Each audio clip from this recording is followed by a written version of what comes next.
विवाहित महिलाओं के बीच अत्यधिक प्रचलित जेठ कृष्ण अमावस्या के दिन आने वाली सावित्री व्रत की कथा निम्न प्रकार से है। भद्र देश के एक राजा थे जिनका नाम अश्वपति था। भद्र देश के राजा अश्वपति की कोई संतान न थी।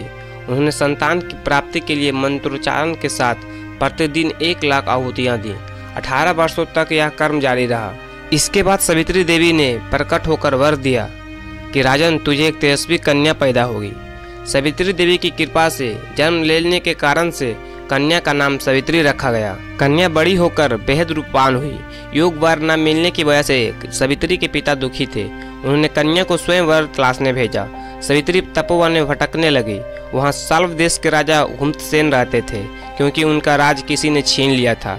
उनके पुत्र सत्यवान को देखकर सावित्री ने पति के रूप में उनका वर्ण किया। ऋषि राज नारद को जब यह बात पता चली तो वह राजा अश्वपति के पास पहुंचे और कहा कि हे राजन, यह क्या कर रहे हैं? आप सत्यवान गुणवान है, धर्मात्मा है और बलवान भी है, पर उसकी आयु बहुत छोटी है। वह अल्प आयु है। 1 वर्ष के बाद ही उसकी मृत्यु हो जाएगी। ऋषि राज नारद की बात सुनकर राजा अश्वपति घोर चिंता में डूब गए।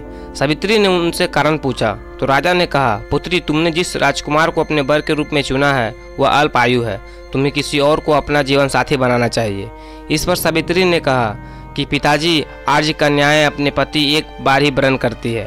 राजा एक बार ही आज्ञा देता है और पंडित एक बार ही प्रतिज्ञा करते हैं और कन्यादान भी एक ही बार किया जाता है। सावित्री हट करने लगी और बोली, मैं सत्यवान से ही विवाह करूंगी। राजा अश्वपति ने सावित्री का विवाह सत्यवान से कर दिया। सावित्री अपने ससुराल पहुंचते ही सास ससुर की सेवा करने लगी। समय बीतता चला गया। नारद मुनि ने सावित्री को पहले ही सत्यवान की मृत्यु के दिन बारे में बता दिया था। वह दिन जैसे जैसे करीब आने लगा, सावित्री अधीर होने लगी। उन्होंने 3 दिन पहले से ही उपवास शुरू कर दिया। नारद मुनि द्वारा कथित निश्चित तिथि पर पितरों का पूजन किया। हर दिन की तरह सत्यवान उस दिन भी लकड़ी काटने जंगल चले गए। साथ में सावित्री भी गई। जंगल में पहुंचकर सत्यवान लकड़ी काटने के लिए एक पेड़ पर चढ़ गए। तभी उसके सिर में तेज दर्द होने लगा। दर्द से व्याकुल सत्यवान पेड़ से नीचे उतर गए। सावित्री अपना भविष्य समझ गई। सत्यवान के सिर को गोद में रखकर सावित्री सत्यवान का सिर हिलाने लगी। तभी वहां यमराज आते दिखे। यमराज अपने साथ सत्यवान को ले जाने लगे। सावित्री भी उनके पीछे पीछे चल पड़ी। यमराज ने सावित्री को समझाने की कोशिश की कि यही विधि का विधान है, लेकिन सावित्री नहीं मानी। सावित्री की निष्ठा और पति परायणता को देखकर यमराज ने सावित्री से कहा कि हे देवी, तुम धन्य हो, तुम मुझसे कोई वरदान मांगो। पहला वरदान। सावित्री ने कहा कि मेरे सास ससुर वनवासी और अंधे हैं, उन्हें आप दिव्य ज्योति प्रदान करें।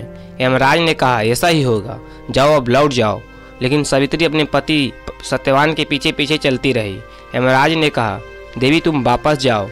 सावित्री ने कहा, भगवान, मुझे अपने पतिदेव के पीछे पीछे चलने में कोई परेशानी नहीं है। पति के पीछे चलना मेरा कर्तव्य है। यह सुनकर उन्होंने फिर से उसे एक और वर मांगने के लिए कहा। दूसरा वरदान। सावित्री बोली, हमारे ससुर का राज छिन गया है, उसे पुनः वापस दिला दे।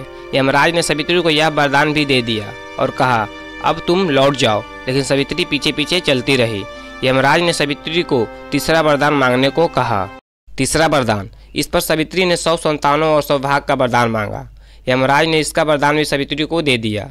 सावित्री ने यमराज से कहा कि प्रभु, मैं एक पतिव्रता पत्नी हूँ और आपने मुझे पुत्रवती होने का आशीर्वाद दिया है। यह सुनकर यमराज को सत्यवान के प्राण छोड़ने पड़े। यमराज अंतर्ध्यान हो गए और सावित्री उसी बट वृक्ष के पास आ गई जहाँ उसके पति का मृत शरीर पड़ा था। सत्यवान जीवंत हो गया और दोनों खुशी खुशी अपने राज की ओर चल पड़े।